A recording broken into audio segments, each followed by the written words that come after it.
بنەما سەرەکیەکانی هەردەوڵەتێک دیاری دەکات و ڕۆڵی گەورەی لە دروستکردنی کۆدەنگی و سەقامگیری سیاسیدا هەیە. بەشدارێکی سەرەکیە لە گەشەکردنی وڵاتدا، بەدایکی یاساکان ناو دەبرێت و دەبێت لەسەرەوەی یاساکانی وڵاتیشەوە بێت.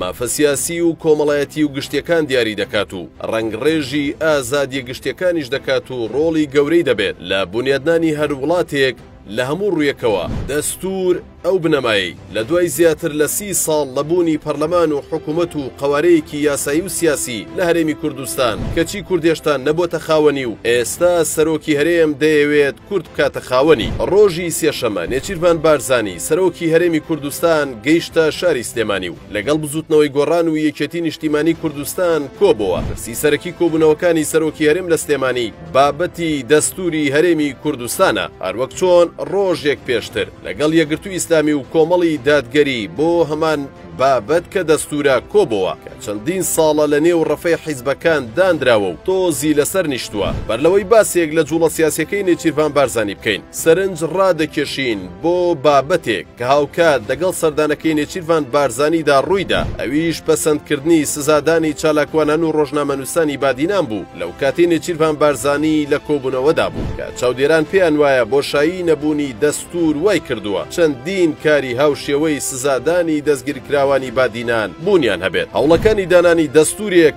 بۆ هەرێم لە ڕابردوودا لە 25 نۆی ساڵی 2009 پەرلەمانی کوردستان پرۆژەی دەستوری هەرێمی پەسەند کرد، بەڵام بەهۆی نەبوونی کۆدەنگی پرسی دەنگدان لەسەر دەستور لە نێو هاوڵاتیاندا باڵپەرسێدراوی مایەوە. دواتریش لە ئایاری 2015دا و بە بڕیاری پەرلەمانی کوردستان لیژنەیەکی 21 کەسەی حیزبەکان بە ناوی لیژنەی نووسینەوەی دەستوری هەرێمی کوردستان دەست بەکار بوو. لەم خولەی سەرۆکایەتی هەرێم و حکوومەت کێبڕکێ هەیە بۆ ئەوەی هەریەک لە نێچیروان بارزانی و مەسرور بارزانی ئەو پرۆژە یاسانە تێپەڕێنن کە ڕەهەندی نیشتیمانیان هەیە. ساڵی ڕابردوو مەسرور بارزانی حکوومەتەکەی ڕاستپارد دوای 7 ساڵ لە نەبوونی بودجەی هەرێمی کوردستان بودجەی گشتی ئامادە بکرێت. ئەوەش وەک پەیامێک بوو بۆ نێچیروان بارزانی کە ئەوەی تۆ نەتوانی لەو 7 ساڵی ڕابردوو بیکەیت هەرێمی کوردستان بکەیتە خاوەنی بودجەی خۆی، ئەوە مەسرور بارزانی دەتوانێت بیکات. لە بەرامبەریشدا نێچیروان بارزانی دەیەوێت پەیامی ئەوە بداتە نێوخۆی پارتی و لایەنە سیاسیەکانی دەرەوەی پارتیش کە هەرێمی کوردستان لە ماوەی سەرۆکایەتی ئەودا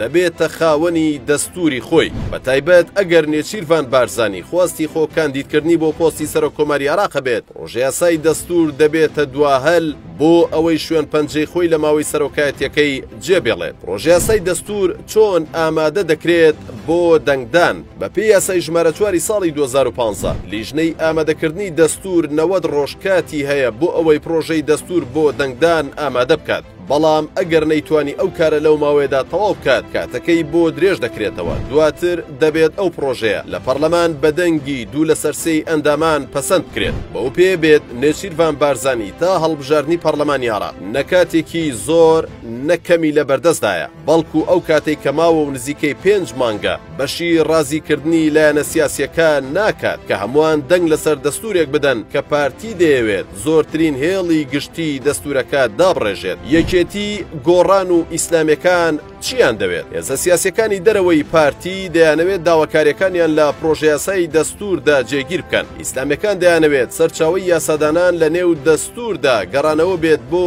ئاینی ئیسلام، بەڵام یەکێتی و گۆڕان دژیە و خواستن. لە بەرامبەردا پارتی دەیەوێت بە تیرێک دوو نیشانە بپێکێت، واتە هەم دەستورێک بێت ئاینی ئیسلام بەشێکی گرنگی یاسادانانەکەی بێت، ئەم لە جێبەجێکردنی یاساکاندا ڕەچاوی حکمی مەدەنی بکرێت. ئەم هەوڵانە هەرچی بن و هەرچۆن بن هیچ لەو ڕاستیە ناگۆڕێت کە هەرێمی کوردستان زیاتر لە 30 ساڵە لە بۆشایی نەبوونی دەستورێکدا دەژی و چەندین ڕووداوی سیاسی گەورە لە نەبوونی دەستوردا قوڵ بوونەتەوە و بەشێکی زۆر لای کێشەکان بە چارەسەر نەکراوی ماونەتەوە. دیاریش نییە هەوڵەکانی ئەم جارەی نێچیروان بارزانی لەگەڵ هێز و لایەنە سیاسیەکان هەرێمی کوردستان دەکاتە خاوەنی دەستور یان تەنها لە چوارچێوەی ململانەی سیاسیدا دەیهێڵێتەوە و بۆشایی نەبوونی دەستور لە هەرێم بەردەوام دەبێت.